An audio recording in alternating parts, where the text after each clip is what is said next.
You like a bit of budget IM, innit? In today's video, I'm looking at the Simgot EW200 budget IMs, and I'm going to tell you why these are a bit special. Let's get it.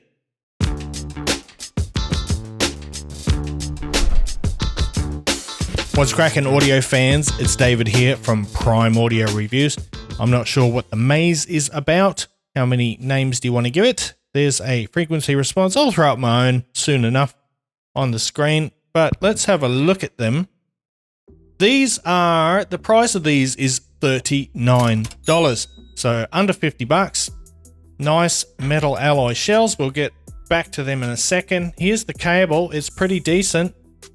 Silver plated copper cable. It handles all right. It is pretty high quality for a budget IM, but let's have a look at these shells.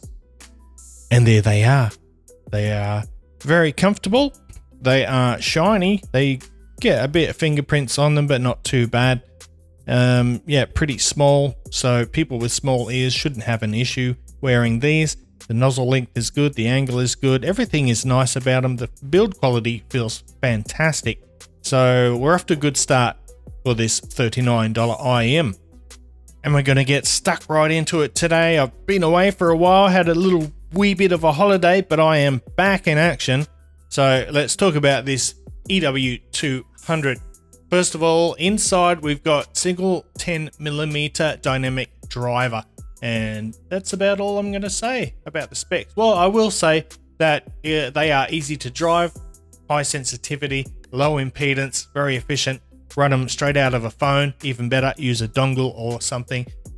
But it's time to talk about how they sound. And honestly, the tuning of these, it sort of combines the best elements of the Harman 2016 target and Simgot classic targets. It's kind of a mix between those. But anyway, here you get this sort of U-shaped sound signature with a remarkably natural and pleasing tone, making the EW200 truly impressive for a budget-friendly IEM. Its clarity and cohesiveness, coupled with intricate detail and dynamic range, deliver an engaging audio experience that surpasses expectations. It really does. Striking a nearly perfect balance between the mid, bass, and the treble, the EW200 produces clear, immersive, and a well-rounded sound. Remarkably, the EW200 manages to achieve this outstanding performance without any real obvious compromises. So it doesn't sacrifice the mid bass, it doesn't overemphasize the upper mid range or the sub bass. What they've done here is pretty remarkable considering the price. But anyway, let's get into the graph here and we'll talk about the bass now. And the bass is characterized by its punchiness and dynamic prowess, lending an infectious energy to every beat and rhythm. Whether it's a subtle bass line or a powerful sub-bass rumble, these guys convey every element with finesse. It's a bass presentation that sort of delicately tips the scales above neutrality, striking a perfect balance between impact and subtlety. And the bass doesn't only satisfy with its captivating punch, but it also kind of ensures a non-invasive experience, meaning it doesn't muddy up the mid-range, it doesn't smother any detail or anything like that. So it's got nice amount of impact, but it's very clean, it's non-invasive, and it's got excellent depth, excellent extension, and honestly, it's just a fantastic bass. Now with its mid-range, these are pretty outstanding. The mids showcase a sublime balance that brings vocals and instruments to life with remarkable clarity and naturalness. Each note is meticulously rendered with a sense of intimacy. It's, fairly, at that meaning it's quite upfront, but it's not all up in your face. And honestly, it's got a mid-range. Overall, it's got a sound that makes it a top contender in the budget IEM market. All right, and finally, the treble. Look, each cymbal crash, each hi-hat shimmer is rendered with precise articulation, adding a touch of airiness and excitement. It's got excellent treble performance. It's beautifully detailed. It maintains a perfect balance. It's neither too harsh nor too rolled off. And honestly, the treble elevates the entire sound signature. It's tuned really nicely. It's got a touch of warmth in it, but it's very detailed. It's crisp, and it just sort of is the cherry on top of the cake, really. So how about soundstage and technicalities? Well, it's got a pretty spacious and immersive soundstage, and it showcases abundant technical prowess, demonstrating an impressive level of detail and transparency. Instrument separation is solid, and in addition to the soundstage and the details, it also has pretty precise imaging and accurate instrument placement. So overall, it's pretty extraordinary for a $39 IM. Right, for a couple of quick comparisons, we'll start off with its big brother or big sister, that being the EA500. Now, the EA500 also has a single 10mm dynamic driver.